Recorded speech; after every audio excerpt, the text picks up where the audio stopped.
नमस्कार दोस्तों, आज हम बात करने वाले हैं आपके विश के बीच में कर्मा आ रहे हैं। जी हाँ, अगर आप अपनी विश को मैनिफेस्ट नहीं कर पा रहे हो और सारी टेक्निक्स लगा रहे हो और उस विश के क्लोज भी नहीं पहुँचे हो, तो आज मैं आपके साथ कुछ पॉइंट शेयर करूँगी जिससे आपको समझ में आ जाएगा कि आपके कर्मा की वजह से ये सारी चीज़ें आपको नहीं मिल पा रही हैं।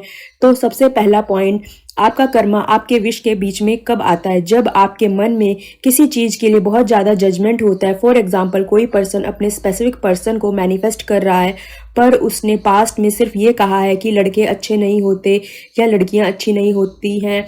आजकल हर कोई मतलबी है, कोई भी अच्छा नहीं है, अच्छी लड़की मिलना मुश्किल है, अच्छे लड़के मिलना मुश्किल है, लोग एक दूसरे को चीट कर रहे हैं। इस तरह से उसने सालों बिता दिए दूसरों की रिलेशनशिप, दूसरे लोगों के बारे में, कपल्स के लिए हमेशा जजमेंट पास की है ना, तो उसको अपनी रिलेशनशिप को मैनिफेस्ट करने में दिक्कत आने वाली है। चाहे वो राइट तरीके से टेक्निक करे, चाहे वो राइट तरीके से विजुअलाइज करे, पर वो जो चाहते हैं वो मैनिफेस्ट नहीं कर पाते, वो रिजल्ट नहीं मिल पाता उनको, क्योंकि उसने डीप डाउन ये मान लिया है कि लाइफ में सबको ऐसा ही रिजल्ट मिलता है। अगर वो मैनिफेस्ट कर भी लेगा ना, तो उसकी लाइफ में भी सेम चीज़ें वो मैनिफेस्ट कर लेगा जो बोली हुई थी उसने या सोची हुई थी। इसलिए आप जजमेंट कर रहे हो, किसी इंसान के लिए गलत बोल रहे हो, तो याद रखिए वो रिटर्न में आपको भी मिलता है, वो वापस आपके लिए भी आता है। जब आप नेगेटिव बिलीव लेकर अपनी टेक्निक को करते हो ना, तो आपको उसको चेंज करना है, हीलिंग करनी है, ताकि वो आपके रास्ते में ना आए, वो आपकी विश में आकर ना खड़ा हो जाए।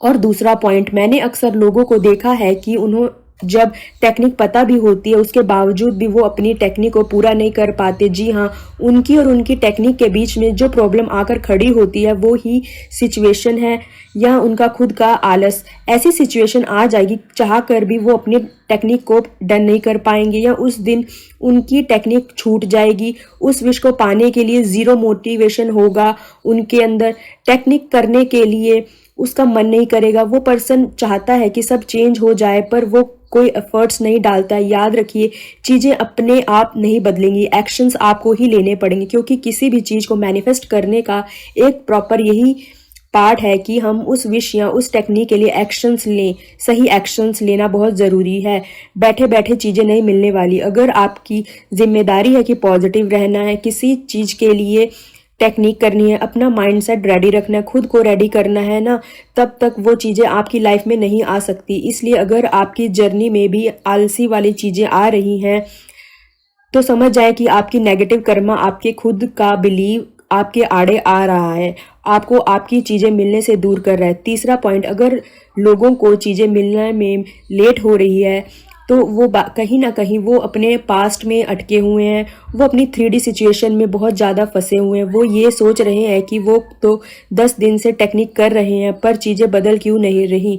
अगर आप अपने पास्ट में बार बार उलझे रहोगे, अपनी रियलिटी में झांकते रहोगे, इसी को सच मानते रहोगे, पुरानी चीज़ों को याद करते रहोगे ना, तो आप अपनी लाइफ में नई चीज़ों के लिए अपने आप को, अपनी रियलिटी को रेडी नहीं कर पाओगे, क्योंकि जो अंदर चलेगा वो बाहर दिखेगा। अगर पास्ट की चीज़ों को पकड़ के रखोगे कि मुझसे ये गलती हो गई, मुझे ये नहीं करना चाहिए था, काश मैंने ऐसा ना किया होता, इस तरह की जो गिल्टी वाली फीलिंग्स हैं, अगर आप उसे होल्ड करके रखोगे तो आप अपनी रियलिटी में कुछ नया क्रिएट नहीं कर पाओगे। वही कार्मिक बंधन में आप उलझे रहोगे।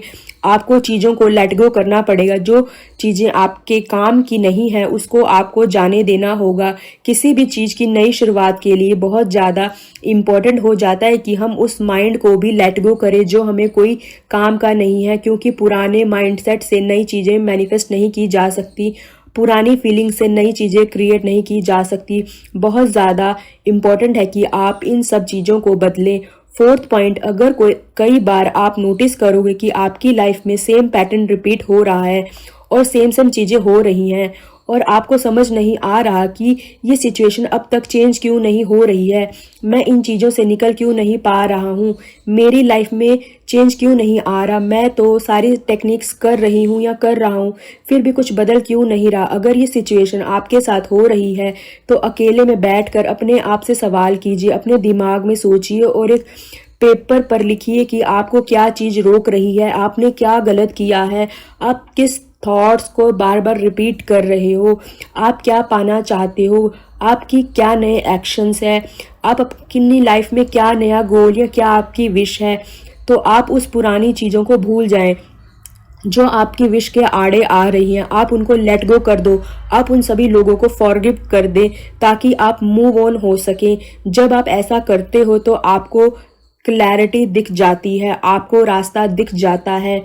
जैसे आपको रास्ता दिख जाएगा तो आपको अपने लिए एक्शंस लेने स्टार्ट कर देने हैं जिससे आप अपनी विश तक इजीली पहुंच सके।